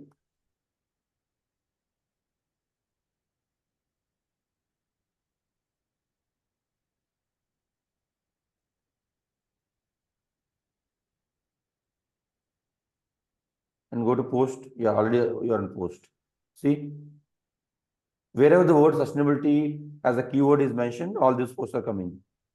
You spend time, you read it, you use your keywords in such a way that you are referring to ESG only. You search for those kind of people who are having ESG experience. You send requests to ESG professionals and become a member and follow those people who are having some influence on the LinkedIn platform. Those who are having 5,000-6,000 followers at least, maybe 3,000 followers at least, and follow them. And try to follow those individuals who are kind of frequent or kind of live on LinkedIn. Kind of live, not every time, of course, 24/7, no. You can expect, but at least one day, once a day, the person is sharing something. Maybe once a week, the person is sharing something. True. Right? So follow those persons and comment, share, like, react. Since you are now learning ESG, you can put your thought process. As a learner, I'm learning this topic. So with respect to this post, this is my thought process. This is my opinion. Is someone is there somebody who is stopping you from posting it? No, right? Engage yourself with ESG posts. Write something, write an article, start resharing something. So you have to involve with LinkedIn, with ESG on LinkedIn, if you really would want to make use of LinkedIn. How this happens? Not just LinkedIn, every networking platform has an algorithm at the back end. Depending on your browsing system, browsing scenario, the algorithm defines who you are, what you are searching for, and then algorithm will also start pushing the relevant subject to you. You have to give your time, initial time, then algorithm will work for you. I don't know how many of you know it. If somebody is from a little technological background, you'll understand what I'm trying to say. Browsing behavior is what will be captured by every networking platform. Otherwise, if you, let's say, you are searching for a product in your, let's say, Amazon, and at times you'll see the ad of the product while you are browsing in Google. Did anyone come across this kind of scenario? Yes, sir. How did that happen? You are searching for a specific product on Amazon, and that is something you are seeing as an ad on your Google search engine. How is it happening? Backlinks. There's something called backlinks. How? You must have registered on Amazon as well on Google search engine with the same email ID and your browsing history. All these are technological backlinks, algorithms. So you give some time. Initially, spend at least a minute to 2 minutes, maybe 5 minutes, as much time as you can in reading and responding and engaging with a specific post. As many posts as you can. And at the same time, don't just like every post that is coming across your way. Then you become a spammer. Don't just post everything, don't just repost everything that is coming in your way. You'll become a spammer. You have to be very cautious. Maybe 5-7 engagements, maybe 10 engagements a day. If you spend about an hour, maybe 2 hours, sharing or resharing maybe 2 posts or maybe 3 posts a day, following maybe 10-15 members a day. Not really, don't send 100 friend requests a day. No. You can follow 100 people a day, maybe 50 people a day. But don't go beyond 50. If you ask me, don't go beyond 50 people. Following 50 people a day. Don't do that. And don't send more than 10-15 requests a day. Connection requests. Maybe 20. Enough. And while you are sending a connection request, there is an option of introducing yourself and let them know why you would want to connect with them. Don't just click on connection request. Yes, no, that's it. Send some content message. I'm so and so would want to connect with you because I'm exploring this and would want to get some assistance or help from you, blah, blah, blah, blah, whatever. With respect to the kind of profile with whom you are connecting. You are connecting with an ESG, let's say ESG consultant, and you are speaking about, let's say aeronautical engineering. There's no point, right? Restrict your, create your message or make your message in a way that you are referring to the person, what he or she does. Otherwise, there's no point.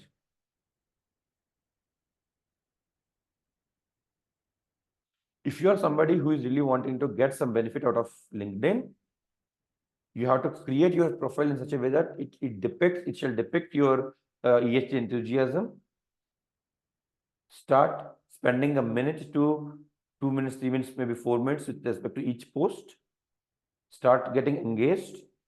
Start liking, commenting, reposting, sending friend request, not really friend request, connection request. Since it is LinkedIn, it's connection request. Sending connection requests and following those individuals who are in line with your job objectives or in line with your subject objectives, or following those organizations where you'd want to work, those people from the organization where you'd want to be hired. All these things which you shall do. And it will require maybe 10-15 days, maybe 20 days, maybe a month's time to get the system optimized. Doesn't matter if you are logging from the same system, same laptop or any other laptop. It has to be the same LinkedIn account. That's it. IP does not have an impact here. The ID that you are using for logging in has the impact. The algorithm works with your ID, not with your IP. Okay, this is what you need to do. And to attract some focus, commenting and responding, engaging yourself with the context gives you some thought process. Since you now know some knowledge about ESG, you can also come up with a poll. GRI is a financial reporting standard. Yes or no? Have a poll, post it on your wall, ask your friends, family members, your acquaintances, respond to that. Be part of, let's say, 10, 15, 20, 30 different sustainability groups, sustainability ESG related groups, and share this question. And try not to share an irrelevant question with respect to the group. For example, you're part of an environmental group and do not speak about the social topic there, unless that is in relation to your environmental objective. Otherwise, there is a chance that you will be blocked. So if it is an environmental group, you speak about environmental topic. If by chance you are required to speak about governance, you have to relate it with respect to your environment. If governance is failing in this way, then your environmental objectives can be failed. Your emission reduction target can be at stake. If the governance is not taking this kind of action, then yes. Otherwise, don't just say that in governance, these are the changes that are made with respect to this kind of structure, and then this is the output of governance. No. If that is an environmental group, you cannot post that. I mean, not you cannot, you can, you shall not do that. Hope you are getting my points, guys. Hello? Guys?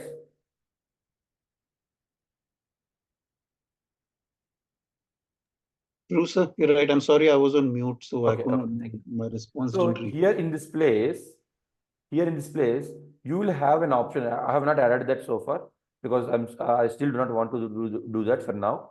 I have a specific thought process to me. Probably let me show you some other profile. Maybe let me show you this. If I find that, I'll let you know. Even he does not have. Okay. She might have, because she is very active on LinkedIn. See, what is this section?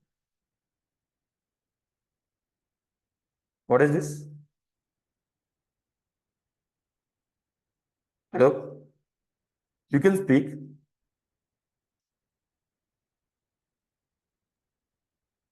Am I audible? Yes, sir. So what is this section? Featured, which means that you can pin, you can have this section to highlight who you are.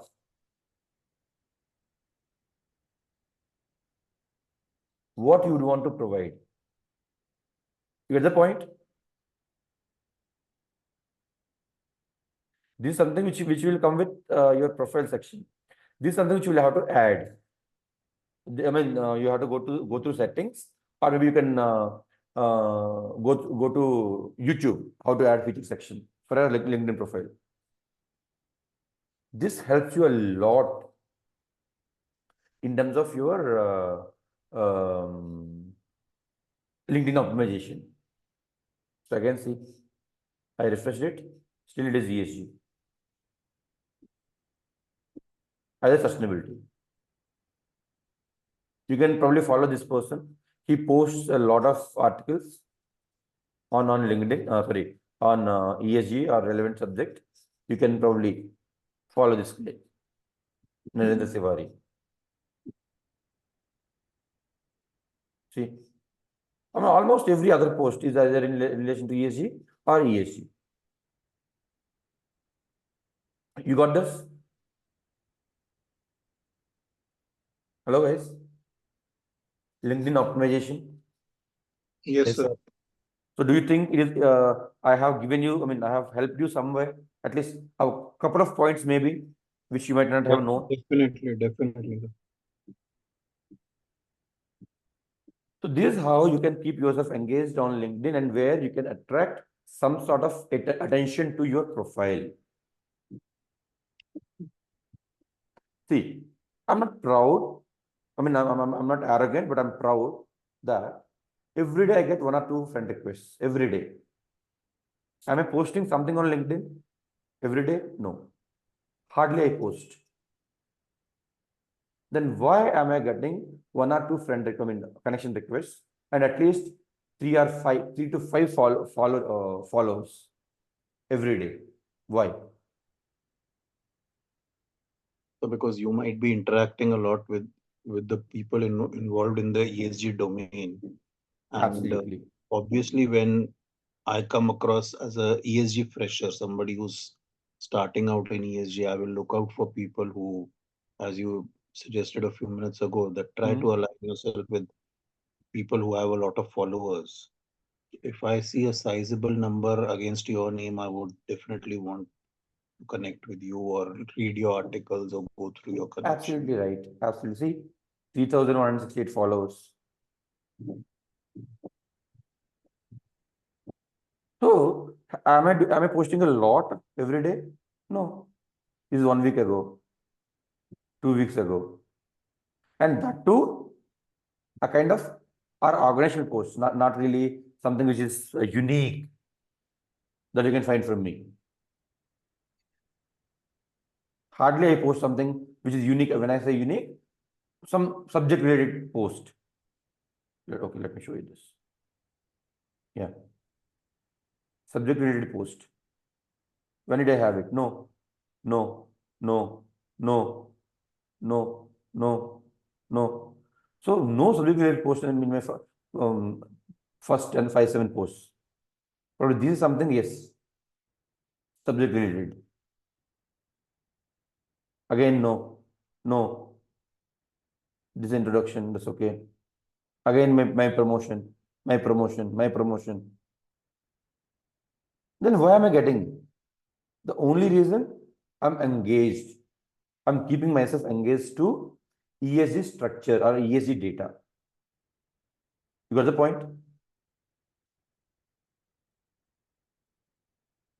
So whatever I'm speaking today is not a theoretical one that I'm talking to you. It's practical thing. And I've shown you as well, my own profile. So if by chance we would want to engage ourselves with LinkedIn and would want to get some benefit out of that, this is how we can optimize our LinkedIn profile. This is about optimization. It is in our hands. And by doing this, we don't really have to spend an X amount of money to promote our profiles. Unless you are very eager to promote yourself and you have got enough money. So how you can do that? So you have got if you really would want to get some attention relatively in a shorter span, then you can write an article, you can post it, and you can promote that article by spending an X amount of money, 100 rupees, 300 rupees, 500 rupees a day. It can be reached to millions of people depending on your budget. So people will start looking at your profile. So if they like, they'll start following you. They start sending you connection requests. But if you ask me, I do not suggest to go to that level where you are spending some money. By doing this continuously, every day, try to spend an hour. On the other hand, you are not wasting your time, please trust me. LinkedIn is going to give you a lot of data. Whereas, one caution or one warning that I'm giving you is that do not just believe, do not just learn everything that you are seeing on the screen on your LinkedIn. Read everything and cross-check if that is authenticated or not. If that is authenticated, you are learning something. If that is not authenticated, you are unlearning something. Either way, you are learning something. Either you unlearn or learn, still you are learning. Right or wrong? There is a saying, right? When Thomas Alva Edison invented a bulb, at the 1,000th attempt, he actually succeeded. So people say 990 times he failed. Some visionaries say he figured out 999 ways how not to do it.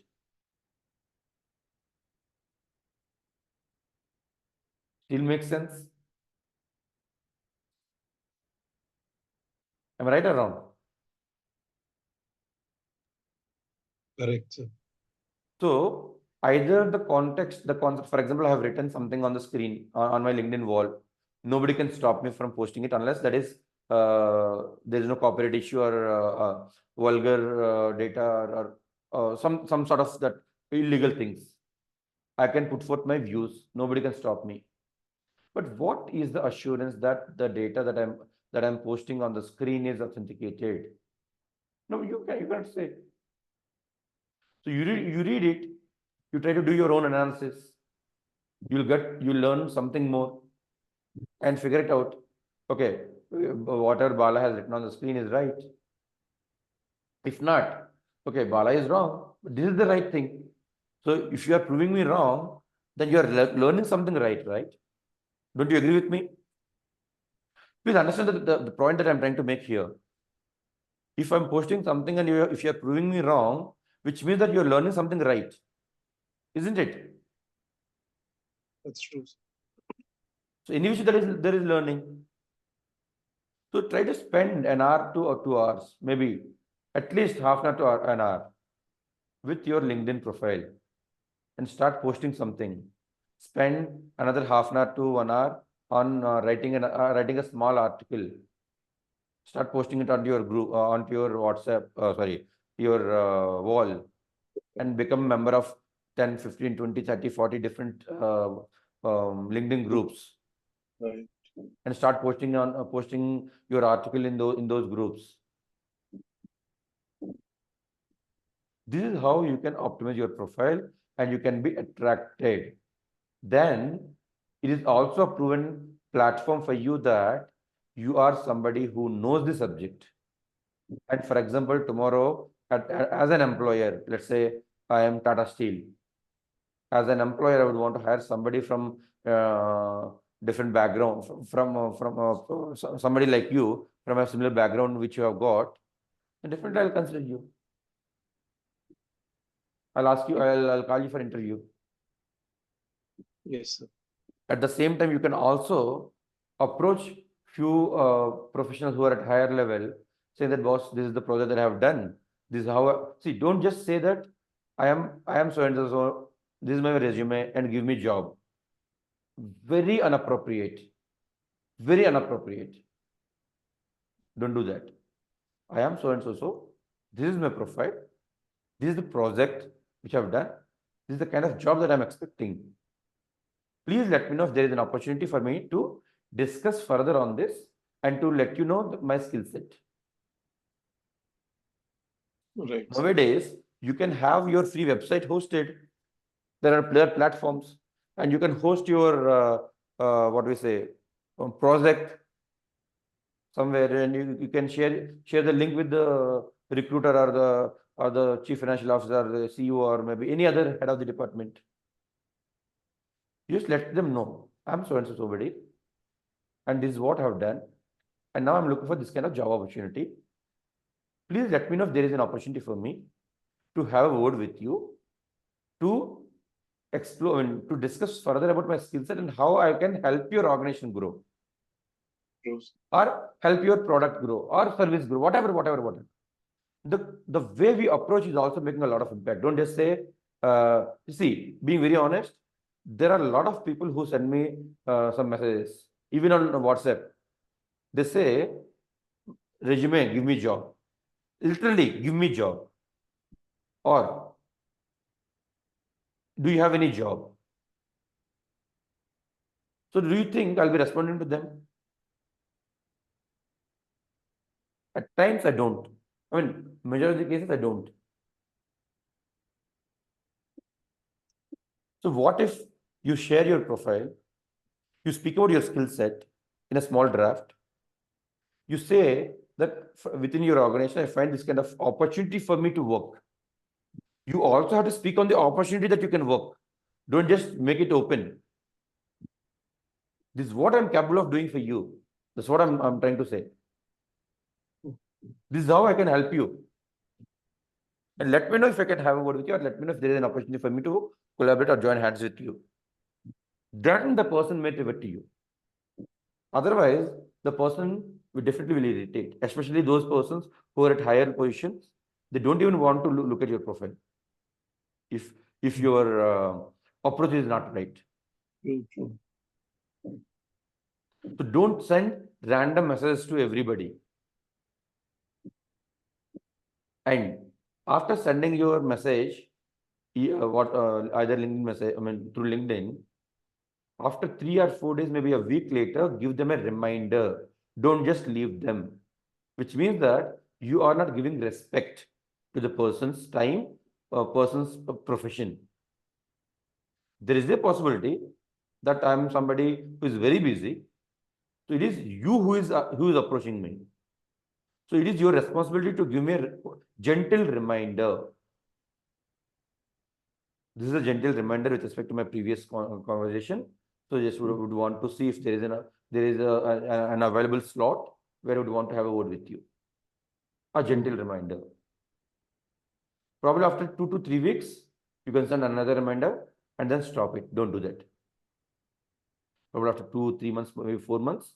If there is any other opportunity where you can speak, probably reach him or her again.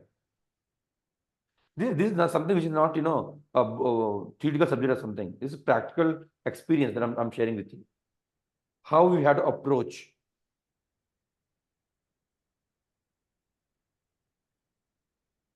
Right? Right, sir. So these are the kind of, hello, So sir. just one more question. Like you said that as a word of caution, don't believe everything you read. Okay. So how do we check? Like, would Google be a good tool if somebody has stated something and I? So to an extent, yes. Google Okay. to an extent. However, one best example that I can give you, if you Google it, net zero versus carbon neutrality. Okay. The very first hit that you will get from Google. Google says that carbon neutrality is this, net zero is this, but that is wrong. Okay. Even Google is wrong at that point in time. Why Google is wrong? Because Google Somebody has must have uploaded incorrect data, data. and which has got more hits. Google just shows it. Google. However, 95 to 98% cases you can believe on Google. And with respect to the subject, with respect to the topic or the nation location, you go Right. to relevant bodies. For example, it is BRSR. You go to SEBI and cross check. Okay. If Okay. it is related to GRI, you check on GRI. Yeah. Yeah. Initially, Check other source, you basically. browse through Google Right. and capture enough data that is in line with your topic and cross check with the provider. Good. Correct. Correct. Go to the source and check it out. Yes, exactly. True. Thank you very So in much. this way, don't you think, sir, you're actually making your subject broaden, and that is strong. Not just broaden, but that is strong. You're practically learning it now. Yes. You just not have just read the topic and you have just owned it. Right. You are making sure that whatever you have read is right. It is the time that you're investing is for yourself, not for anybody else. True.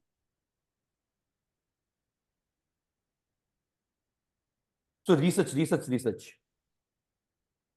My friend used to say, in fact, my partner, Avinash Kumar. So he used to say that, मतलब मेरे पापा कहते हैं, खोदने से खुदा भी मिल जाएगा. Hope you understand Hindi, right? Yeah. So research. And there are some crucial topics which you may not get from relevant bodies. Probably that is something which is crucial. Maybe there is something which is relevant. Maybe there is something which is outdated. There are chances that you might not find some data. For example, let's say I have written something on something today, and I realize that there is something which is outdated data. Let me delete it from or remove it from my website or my database. There is a possibility. Don't worry. But research will definitely give you a lot of advantage, a lot of subject. This is how you can optimize your profile on LinkedIn and you can get benefited out of it. Get the point? No, sir. So any feedback with respect to the session from anybody? Did it really help you, or is it just something that since we have made a promise, it's for the sake of making it, we are just speaking something bullshit or something random? Anything, whatever you thought, but genuine feedback. Did it really help you? If yes, say so. If it is not, then also your It did, sir. It sort of brought my focus back on my what should I say, my digital avatar basically, which I had been neglecting. I felt that yeah, okay, if I know something and I do get a call for an interview or for pitching a new client, then it will be my knowledge which will help me. But as this, in the 5 P's of marketing, one of the P's is packaging, and this contributes to the packaging of my personality in the ESG domain. So yeah, and seeing that you've been involved so minutely with the, should I say, social media or digital platforms, your nitty-gritties with or your experience with that is showing through in this interaction. Thank you, sir. Thank you so much. And not just about LinkedIn optimization, but also I'm referring to both the topics, resume building as well, LinkedIn optimization. So any further feedback from anybody? Maybe from Chetan sir, if you have something else to say. Any other feedback? Anybody? No, sir, I think I shared everything with you. Sure. Thank you, sir. Thank you so much. Thank you very much. Thanks, sir. Any other feedback? Manju, Sindhuja, Shishkumar, Subodh, Gaurav, Komal, Vikas sir. Anybody? Thank you. Thank you so much, sir, for sharing the insights. It would really help us. Though we will, keep disturbing you while we are making our profiles, but still we got a quite insightful as to how we should go about it. Yes. Thank you. Thank you very much. Thank you, sir. It was really very informative, sir. Thank you very much, sir. Thank you, Manju. Anybody else? Anything? Any feedback? Right, sir, I'll try and rejig my LinkedIn profile starting today itself. Now that you've given such a focus and push to the whole thing. Thank you, sir. Thank you so much. Yeah. Any further feedback? It's not like a feedback, sir, but it was nice, insightful experience. Also, like a way to arrange the particulars, as you said, where we have to mention the skills that we have into the resume, and also being like in the different sectors in the processing and policy making and also waste management. I now get indirectly or directly. I have worked for the ESG sector, not to the point, but the background work which ESG is involved. So I think I can now reframe all the points which I previously worked on.